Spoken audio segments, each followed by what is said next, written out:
15वां अध्याय। फूल गोभी की चोरी। गुरुदेव, आपके लिए भेंट। इन 6 बड़ी बड़ी फूल गोभियों को मैंने अपने हाथों से लगाया था और इनकी देखभाल उसी ममता के साथ की थी जैसे कोई मां अपने बच्चे की देखभाल करती है। इतना कहकर मैंने बड़ी भाव भंगिमा के साथ गोभियों की टोकरी प्रस्तुत की। शाबाश। श्री युक्तेश्वर जी ने सस्नेह मुस्कुराकर अपनी स्वीकृति प्रकट की। अभी इन्हें अपने कमरे में ही रखो, कल एक विशेष भोज में ये काम आ जाएंगी। कॉलेज की गर्मियों की छुट्टियां अपने गुरु के साथ उनके समुद्र तट पर स्थित पुरी आश्रम में बिताने के लिए मैं अभी अभी पुरी पहुंचा था।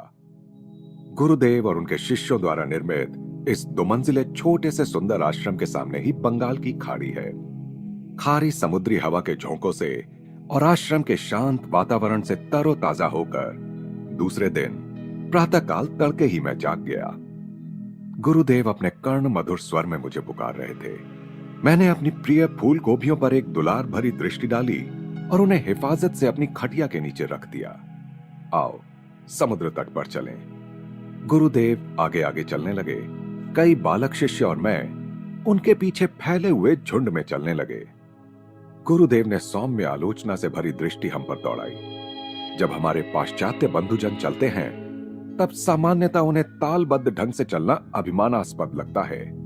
अब कृपया 2 पंक्तियों में एक दूसरे के साथ कदम मिलाकर चलो।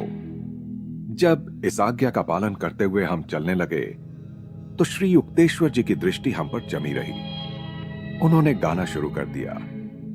लड़के चलते जाते हैं, पंक्ति में भाते हैं, चुस्ती और फुर्ती से चलते अपने बालक शिष्यों के साथ जिस आसानी से पग मिलाकर श्री युक्तेश्वर जी चल रहे थे उसे देखकर मैं विस्मित हुए बिना नहीं रह सका। ठहरो। मेरे गुरु ने मेरी आंखों में आंखें गड़ा दी। तुमने याद से आश्रम के पिछवाड़े के दरवाजे में ताला लगाया था? जहां तक मुझे लगता है लगाया था गुरुजी। होठों पर दबी मुस्कुराहट लिए श्री युक्तेश्वर जी चंद मिनटों के लिए चुपचाप खड़े रहे। नहीं, तुम भूल गए, आखिर वे बोले। ईश चिंतन को सांसारिक लापरवाही का बहाना नहीं बनाया जा सकता। तुमने आश्रम की सुरक्षा के अपने कर्तव्य की अवहेलना की है। तुम्हें सजा मिलनी ही चाहिए। जब उन्होंने आगे कहा कि तुम्हारी 6 फूल गोभियां शीघ्र ही 5 बन जाएंगी, तो मुझे लगा वे कोई गूढ़ मजाक कर रहे हैं। गुरुदेव का आदेश पाकर हम लोग वापस मुड़े और उसी प्रकार पंक्तिबद्ध चलते हुए आश्रम की ओर चल दिए। जब आश्रम के पास पहुंचे तो गुरुदेव ने कहा, यहां थोड़ी देर ठहरो।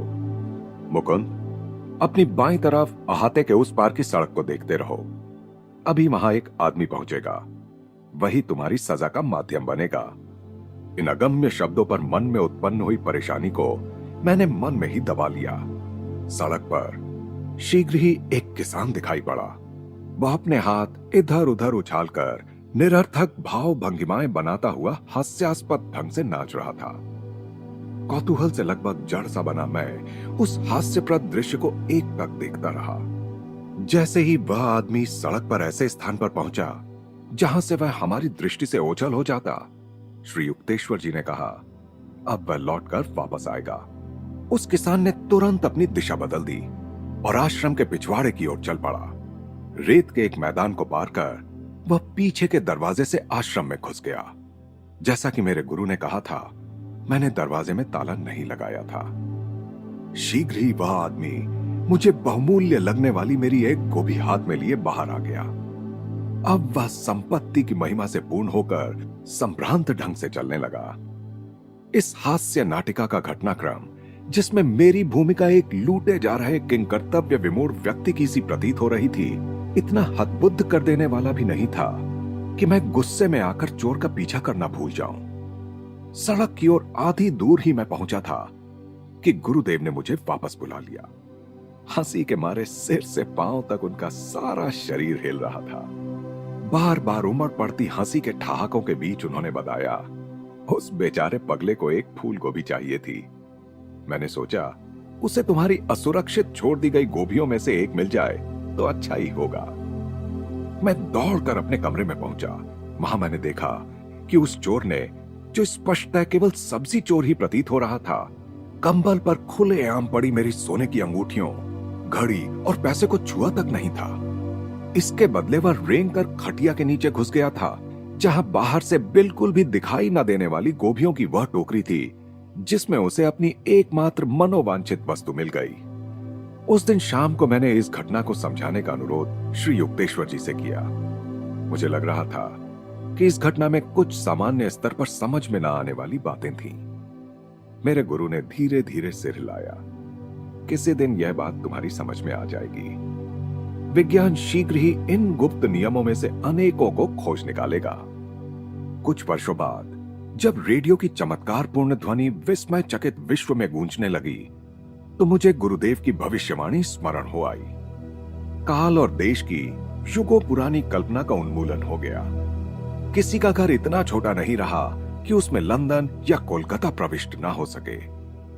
मानव की सर्वव्यापकता के एक पहलू के निर्विवाद प्रमाण के आगे मंदतम बुद्धि भी विस्तारित हो गई। फूल गोभी हास्य नाटिका के कथानक को रेडियो की सादृश्यता से सर्वोत्तम ढंग से समझा जा सकता है। मेरे गुरु एक परिपूर्ण मानव रेडियो थे।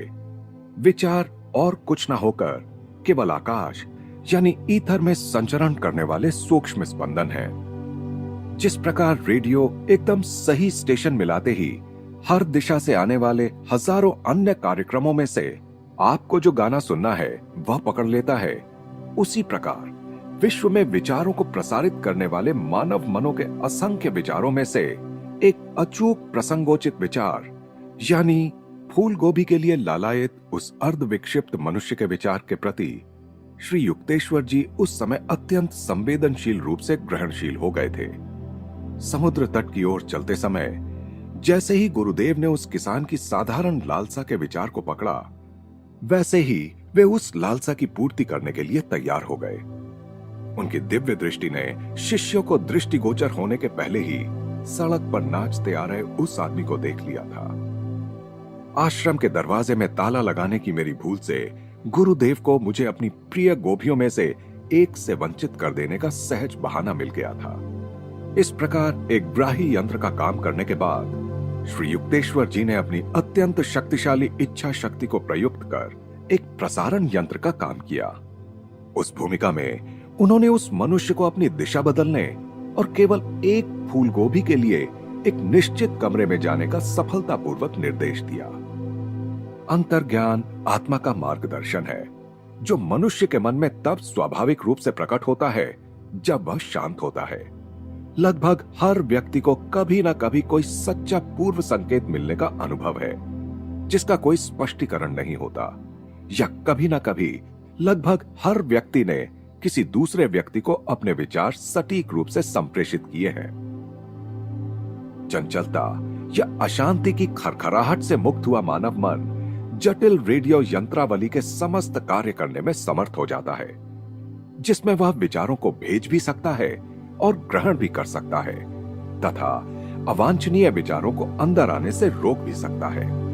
जिस प्रकार किसी रेडियो प्रसारण केंद्र की शक्ति इस पर निर्भर करती है कि वह कितनी विद्युत शक्ति को काम में ला सकता है, उसी प्रकार मनुष्य रूपी रेडियो की प्रभावकारिता हर व्यक्ति में विद्यमान इच्छा शक्ति पर निर्भर करती है। सभी विचार हमेशा के लिए ब्रह्मांड में स्पंदित होते रहते हैं। गहन एकाग्रता के द्वारा सिद्ध पुरुष किसी भी मनुष्य के विचारों को जान सकता है, चाहे वह मनुष्य जीवित हो या मृत। विचार किसी व्यक्ति में नहीं बल्कि सृष्टि में अवस्थित हैं। किसी सत्य का सृजन नहीं किया जा सकता, केवल उसे जाना जा सकता है। मनुष्य के गलत विचार उसके विवेक की छोटी बड़ी त्रुटि के परिणाम है। योग विज्ञान का लक्ष्य मन को शांत करना है, ताकि विकार रहित होकर वह अंतर्वासी परमात्मा की अमोघ मंत्रणा सुन सके। रेडियो और टेलीविजन के कारण लाखों लोग घर बैठे ही सुदूर स्थित लोगों की आवाज तत्क्षण सुन सकते हैं और उन्हें देख भी सकते हैं, जो इस बात का प्रथम अस्फुट सा वैज्ञानिक संकेत है कि मनुष्य सर्वत्र व्याप्त आत्मा है। यद्यपि अहंकार बर्बरतम तरीकों से उसे अपना दास बनाए रखने का यत्न करता है, तथापि मनुष्य किसी स्थान में आबद्ध शरीर नहीं बल्कि तत्व रूप से सर्वव्यापी आत्मा है। शरीर विज्ञान में नोबेल पुरस्कार प्राप्त चार्ल्स रॉबर्ट रिशे ने कहा है, अत्यंत विचित्र, अत्यंत विस्मयकारी, अत्यंत असंभाव्य प्रतीत होने वाली बातें अभी भी प्रत्यक्ष सामने आ सकती हैं, जिनके एक बार प्रतिष्ठापित हो जाने पर हमें उसी तरह आश्चर्य नहीं होगा जिस तरह गत एक शताब्दी के दौरान विज्ञान द्वारा किए गए आविष्कारों पर नहीं होता। ऐसा मान लिया जाता है कि जिन चमत्कारिक घटनाओं को हम अब बिना विस्मित हुए स्वीकार कर लेते हैं, वे हमारी उत्कंठा को इसलिए उत्तेजित नहीं कर पाती कि उन्हें हम भली भांति समझ चुके होते हैं। पर बात ऐसी नहीं है। यदि हमें अब वे चकित नहीं करती, तो इसका कारण यह नहीं है कि वे भली भांति हमारी समझ में आ चुकी हैं, बल्कि उसका कारण यह है कि वे हमारे लिए अपरिचित हो चुकी हैं। क्योंकि यदि ऐसा हो कि जो बातें हमारी समझ में ना आए वे हमें चकित करती रहें, तो हमें हर बात पर, हवा में उछाले गए पत्थर के गिरने पर, बीज से वट वृक्ष बन जाने पर, गर्मी पाकर पारे के फैलने पर, चुंबक की ओर लोहे के खिंचने पर आश्चर्यचकित होना चाहिए।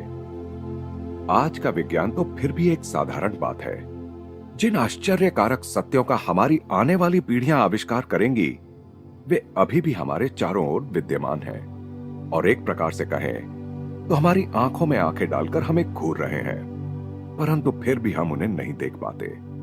केवल यह कहना कि हम उन्हें नहीं देख पाते पर्याप्त नहीं है, हम उन्हें देखना ही नहीं चाहते, क्योंकि जैसे ही कोई अप्रत्याशित और अपरिचित तथ्य प्रकट होता है, हम उसे प्रचलित जानकारी की सर्वसामान्य चौखट में बिठा देने का प्रयास करते हैं और कुपित हो उठते हैं यदि कोई उससे आगे सोचने विचारने या प्रयोग करने का दुस्साहस करता है।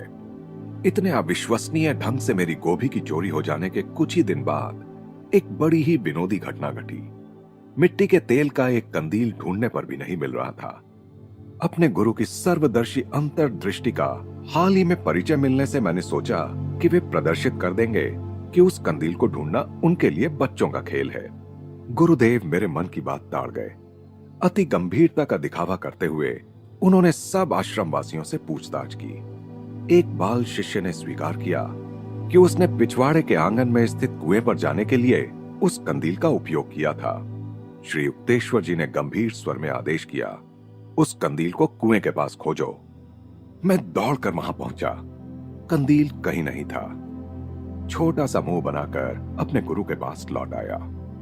अब वे मेरी प्रत्याशा धूल में मिलने पर बिना किसी खेद के जोर जोर से हंस रहे थे। अफसोस कि मैं तुम्हें खोए हुए कंदील तक नहीं पहुंचा सका। मैं कोई ज्योतिषी तो हूं नहीं। उनकी आंखें चमक उठी थी। उन्होंने आगे कहा, मैं तो ठीक से शर्लॉक होम्स भी नहीं हूं। मैं समझ गया कि गुरुदेव किसी के कहने से या तुच्छ बातों में अपनी शक्तियां कभी प्रदर्शित नहीं करेंगे। हंसी खुशी कई सप्ताह तेजी से बीत गए। श्री युक्तेश्वर जी का एक नगर संकीर्तन शोभा यात्रा निकालने का विचार था। उन्होंने मुझसे नगर की सड़कों तथा समुद्र तट से शिष्यों की शोभा यात्रा ले जाने के लिए कहा। उत्सव यानी कर्क संक्रांति दक्षिणायन प्रारंभ के दिन प्रातः काल से ही भीषण गर्मी थी। गुरुजी, मैं शिष्य मंडली को नंगे पांव उस अंगारों की तरह तप्त रेत पर कैसे ले जा सकूंगा? मैंने हताश होकर पूछा। मैं तुम्हें गुप्त बात बताता हूं। प्रभु एक मेघ छत्र भेज देंगे, तुम सब सुखद वातावरण में चलोगे, गुरुदेव ने कहा। मैंने खुशी खुशी शोभा यात्रा की तैयारी की। हमारा दल आश्रम से सत्संग की पताका लेकर रवाना हुआ। इस पताका की परिकल्पना श्री युक्तेश्वर जी द्वारा तैयार की गई थी, जिस पर तृतीय नेत्र या दिव्य चक्षु का प्रतीक बना हुआ था। जैसे ही हम लोग आश्रम से बाहर निकले, मानो जादू से आकाश मेघाच्छादित हो गया। देखने वालों के मुंह से आश्चर्योद्गार निकल पड़े जब वर्षा की हल्की बौछार हो गई, जिससे नगर की सड़कें और समुद्र तट की तप्त रेत शीतल हो गई। 2 घंटों की संकीर्तन यात्रा के दौरान सुखद बूंदें पड़ती रहीं। जिस क्षण हमारा दल आश्रम में लौट आया, उसी क्षण बादल और वर्षा दोनों लुप्त हो गए। गुरुदेव के पास जाकर जब मैंने कृतज्ञता व्यक्त की, तो उन्होंने कहा, देखा भगवान हमारा कितना ध्यान रखते हैं। वे सबको प्रत्युत्तर देते हैं और सबका काम करते हैं। जैसे उन्होंने मेरी प्रार्थना पर वर्षा भेज दी, वैसे ही वे किसी भी भक्त की कोई भी सच्ची इच्छा पूर्ण करते हैं। लोग कदाचित ही समझ पाते हैं कि भगवान कितनी ही बार प्रायः उनकी प्रार्थनाओं को पूर्ण करते हैं। भगवान कुछ गिने चुने लोगों की ही सुनते हैं ऐसा नहीं है, बल्कि जो भी श्रद्धा से उनके चरणों में जाता है उस प्रत्येक मनुष्य की प्रार्थना वे स्वीकार करते हैं। उनकी संतानों को अपने सर्वव्यापी परम पिता की प्रेम पूर्ण कृपालुता में अटल विश्वास रखना चाहिए। श्री युक्तेश्वर जी संपात यानी शारदीय विषुव और वासंतिक विषुव और अयन संधि यानी मकर संक्रांति, उत्तरायण, कर्क संक्रांति, दक्षिणायन के दिन 4 वार्षिक उत्सवों का आयोजन करते थे। इन अवसरों पर आसपास के और दूर दूर से भी उनके शिष्य एकत्रित होते थे। मकर संक्रांति का आयोजन श्रीरामपुर में होता था। जब मैंने सर्वप्रथम इसमें भाग लिया तो उससे मुझे एक स्थायी कल्याणकारी लाभ हुआ। प्रातःकाल सड़कों पर नंगे पांव शोभा यात्रा के साथ उत्सव आरंभ हुआ। सैकड़ों शिष्य मधुर स्वर में भजन कीर्तन कर रहे थे। कुछ वादक बांसुरी और खोल करताल पर उनकी संगत कर रहे थे। हमारी गूंजती हरि नाम स्तुति की ध्वनि को सुनकर नगरजन खुशी से अपने नीरस कर्तव्यों को छोड़कर रास्ते में पुष्प वृष्टि कर रहे थे। अनेक रास्तों से घूमते हुए यह शोभा यात्रा आश्रम के आंगन में आकर समाप्त हुई। वहां हम अपने गुरु को चारों ओर से घेरकर नामगान करते रहे। उस समय ऊपर के बरामदों से कुछ शिष्य हम सब पर गेंदे के फूल बरसा रहे थे। बहुत से अतिथि आश्रम में ऊपर गए, जहां उन्हें पनीर और संतरे से बनी खीरनुमा मिठाई दी गई। मैं अपने गुरु बंधुओं की ओर चला गया, जो आज रसोइयों का काम कर रहे थे।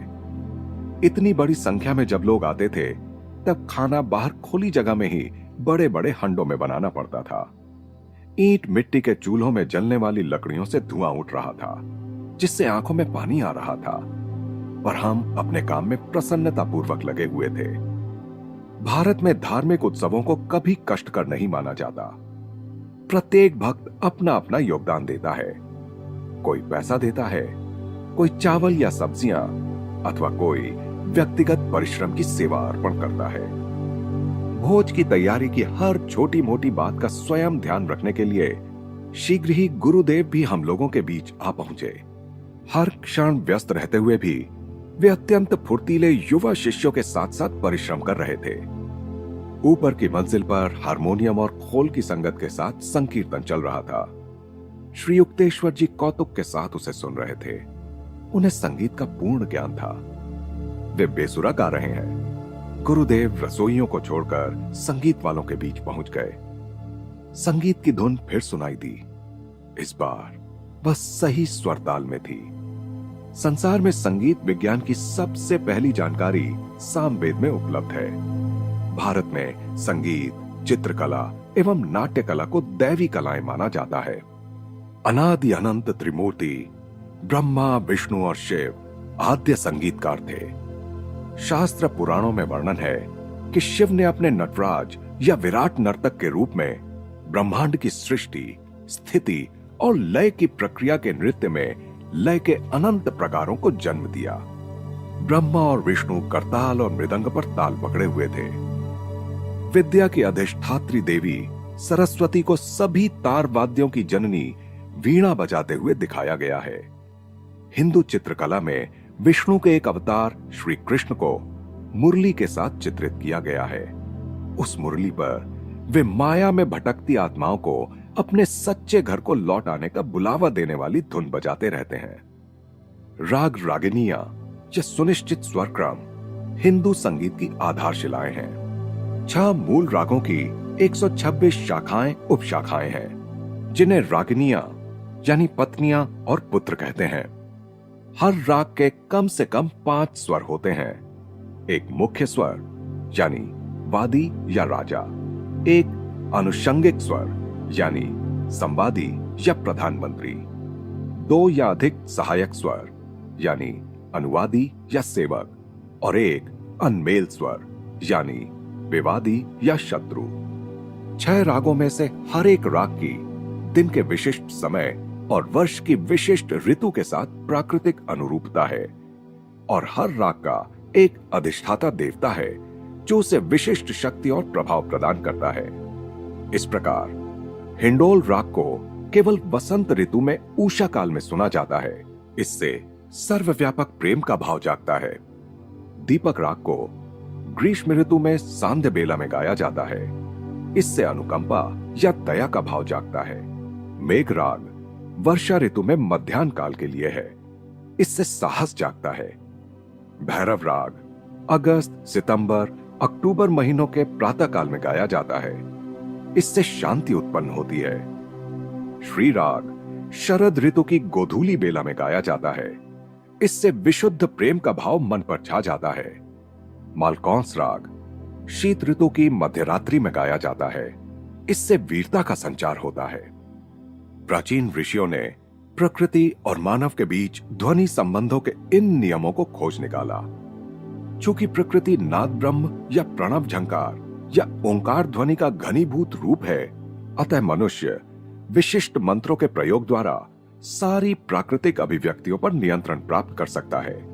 इतिहास में 16वीं शताब्दी के बादशाह अकबर के दरबारी गायक तानसेन की उल्लेखनीय शक्तियों का वर्णन है। एक बार दिन में ही बादशाह ने उन्हें एक रात्रिकालीन राग गाने का आदेश दिया, तो तानसेन ने एक मंत्र का लयबद्ध प्रयोग किया, जिससे महल के सारे परिसर में तत्क्षण अंधेरा छा गया। भारतीय संगीत में स्वर सप्तक को 22 श्रुतियों में विभक्त किया गया है। स्वर के इन सूक्ष्म अंतरालों के कारण संगीत की अभिव्यक्ति में छोटे छोटे भेद भी संभव हो जाते हैं, जो 12 श्रुतियों के पाश्चात्य स्वर क्रम में दुष्प्राप्य होते हैं। हिंदू पुराणों में सप्तक के 7 मूल स्वरों का एक एक रंग तथा किसी पक्षी या पशु के प्राकृतिक स्वर के साथ संबंध बताया गया है। सा का हरे रंग और मोर के साथ, रे का लाल रंग और चातक पक्षी के साथ, ग का सुनहरे रंग और बकरे के साथ, म का पीली छटल ये श्वेत रंग और सारस पक्षी के साथ, प का काले रंग और कोकिला के साथ, ध का पीले रंग और घोड़े के साथ, नी का सभी रंगों के मिश्रण और हाथी के साथ। भारतीय संगीत में 72 थाट या आधार स्वर समूह हैं। संगीतज्ञ के लिए किसी राग को लेकर उस राग की सीमा के अंतर्गत अपनी प्रतिभा के अनुसार संगीत निर्माण करने की अनंत संभावनाएं रहती हैं। वह उस राग के भाव को केंद्र में रखकर उसके चारों ओर अपनी मौलिकता की सीमा तक उसे सजाता है। हिंदू संगीतज्ञ पहले ही निर्धारित किए जा चुके स्वरों को पढ़ पढ़कर संगीत का निर्माण नहीं करता। वह हर वादन या गायन के समय राग के ढांचे को नए सुरों के वस्त्र पहनाता है, और यह प्रायः एक ही धुन को लेकर करता है, जिसमें वह सूक्ष्म स्वरों और लय के विभिन्न प्रकारों को बार बार प्रयुक्त कर उन्हें निखारता है। पाश्चात्य संगीत रचनाकारों में बाक ने स्वल्प विविधता के साथ सैकड़ों जटिल तरीकों से सुरों की पुनरावृत्ति की सुंदरता और उसकी शक्ति को पहचान लिया था। संस्कृत साहित्य में 120 तालों का वर्णन है। परंपरा के अनुसार हिंदू संगीत के प्रथम आचार्य माने जाने वाले भरत मुनि भारद्वाज के बारे में कहा जाता है कि उन्होंने कोकिला के गीत में ही 32 तालों का शोध किया था। ताल या लय का मूल मानव शरीर की गति पर आधारित है। चलने का दुगना समय तथा निद्रावस्था में श्वासोच्छ्वास का तिगना समय, जब श्वास की लंबाई प्रश्वास से दुगनी होती है। भारतवर्ष में प्राचीन काल से ही मानव के कंठ स्वर को ध्वनि का सर्वांगपूर्ण साधन माना गया है। अतः हिंदू संगीत प्रधानतः कंठ स्वर के 3 सप्तकों में ही प्रतिबद्ध है। इसीलिए हिंदू संगीत में स्वर संगति यानी एक साथ उत्पन्न होने वाले स्वरों का परस्पर संबंध की अपेक्षा स्वर क्रम यानी क्रमानुसार उत्पन्न होने वाले स्वरों का परस्पर संबंध पर बल दिया गया है। हिंदू संगीत स्वानुभूतिपरक, आध्यात्मिक तथा व्यक्तिपरक कला है, जिसका लक्ष्य वाद्य वृंद की प्रतिभा प्रदर्शित करना नहीं, बल्कि परमात्मा के साथ अपना मेल बिठाना है। भारतवर्ष के सभी प्रख्यात गीतों की रचना भागवतों अर्थात ईश भक्तों द्वारा की गई है। संगीतज्ञ को संस्कृत में भागवतार कहते हैं, अर्थात जो भगवान का गुणगान करता है। संकीर्तन योग या आध्यात्मिक साधना का एक प्रभावशाली प्रकार है, जिसमें मूल विचार और ध्वनि में तीव्र एकाग्रता तथा तन्मयता आवश्यक होती है। मानव स्वयं नाद ब्रह्म या ओम ध्वनि की एक अभिव्यक्ति है। इसलिए ध्वनि उस पर तत्काल प्रबल प्रभाव डालती है। पौर्वात्य और पाश्चात्य दोनों ही प्रकार का भक्ति संगीत मनुष्य में आनंद उत्पन्न कर देता है, क्योंकि इस प्रकार का संगीत मनुष्य के मेरुदंड में स्थित चक्रों में से किसी चक्र में उतने समय के लिए स्पंदनात्मक जागृति उत्पन्न कर देता है। आनंद के उन क्षणों में उसे अपने ईश्वरीय मूल का स्फुट सा स्मरण हो आता है। उत्सव के दिन श्री युक्तेश्वर जी की ऊपर की बैठक से आती संकीर्तन की ध्वनि खाना बना रहे शिष्यों को चारों ओर उबलते खौलते बर्तनों के बीच भी प्रेरणा दे रही थी।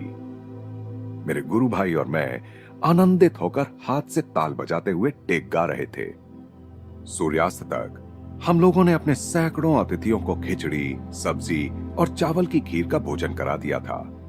आंगन में हमने सूती दरियां बिछा दी थी। शीघ्र ही तारों से भरे आकाश के नीचे जनसमूह बैठ गया और श्री युक्तेश्वर जी के अमृतमय ज्ञानोपदेश को मनोयोग पूर्वक सुनने लगा। उनके सार्वजनिक प्रवचनों में क्रिया योग और आत्मसम्मानपूर्ण जीवन, शांति, दृढ़ संकल्प, सादा आहार और नियमित व्यायाम के महत्व पर विशेष बल दिया जाता था। अत्यंत छोटी आयु के बाल शिष्यों ने फिर स्तोत्र पाठ किया। उसके बाद उत्कट संकीर्तन के साथ सभा विसर्जित हुई। रात 10 बजे से अर्धरात्रि होने तक आश्रम वासियों ने बर्तनों और कढ़ाइयों को मांजकर साफ किया तथा आंगन को भी साफ किया। गुरुदेव ने मुझे अपने पास बुलाया। तुम्हारे आज के और तैयारी में लगे गत पूरे सप्ताह के सहर्ष परिश्रम से मैं प्रसन्न हूं। मैं तुम्हें अपने साथ चाहता हूं। आज तुम मेरे साथ सो सकते हो। यह एक ऐसा सौभाग्य था जिसके प्राप्त होने की मैंने कभी आशा भी नहीं की थी। हम थोड़ी देर के लिए गहन दैवी प्रशांति में निमग्न बैठे रहे। सोने के लिए हम दोनों के लेट जाने के 10 मिनट बाद ही गुरुदेव उठ गए और पूरे कपड़े पहनने लगे। क्या हुआ गुरुदेव? अपने गुरु के पास सोने के आनंद में अचानक विघ्नता का अंश आ गया। मुझे लगता है कि कुछ शिष्य ठीक से गाड़ियां न मिलने के कारण अब कुछ ही समय में यहां पहुंचने वाले हैं। चलो, हमें उनके लिए कुछ भोजन तैयार करके रखना चाहिए। गुरुजी, रात में 1 बजे कोई नहीं आएगा। तुम सो जाओ। तुमने बड़ा कठिन परिश्रम किया है, पर मैं खाना बनाने जा रहा हूं। श्री युक्तेश्वर जी का दृढ़ स्वर सुनते ही मैं पलंग से कूद पड़ा और उनके पीछे पीछे ऊपर के ही तल्ले पर अंदर की ओर से बालकनी से लगे रसोई घर में जा पहुंचा। इस छोटे से रसोई घर को हम दैनिक उपयोग में लाते थे। शीघ्र ही चावल और दाल उबल रहे थे। मेरे गुरु स्नेहपूर्वक मुस्कुराए। आज रात तुमने थकान और कठोर परिश्रम के भय को जीत लिया है। भविष्य में इनसे तुम्हें कभी परेशानी नहीं होगी। उनके श्रीमुख से आजीवन आशीर्वाद के शब्द निकले ही थे कि आंगन में पग ध्वनि सुनाई पड़ी। मैं दौड़कर नीचे गया और दरवाजा खोला तो शिष्यों का एक दल अंदर प्रविष्ट हुआ। उनमें से एक ने कहा, प्रिय बंधु, इस समय हम गुरुदेव को कष्ट देना बिल्कुल नहीं चाहते थे, परंतु गाड़ियों के समय के बारे में हमसे भूल हो गई और हमें लगा कि अपने गुरु के दर्शन किए बिना हम घर नहीं लौट सकते।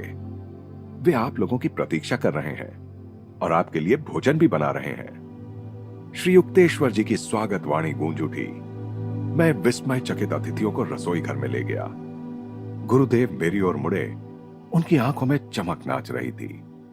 अब जब तुमने उनसे बातें कर ली हैं, तो निश्चय ही तुम्हारे संदेह का निवारण हो गया होगा कि सचमुच उनकी गाड़ी छूट गई थी। आधे घंटे बाद मैं ईश तुल्य गुरु के पास सोने के सौभाग्य की सुखद आशा करता हुआ उनके पीछे पीछे उनके शयन कक्ष में पहुंच गया।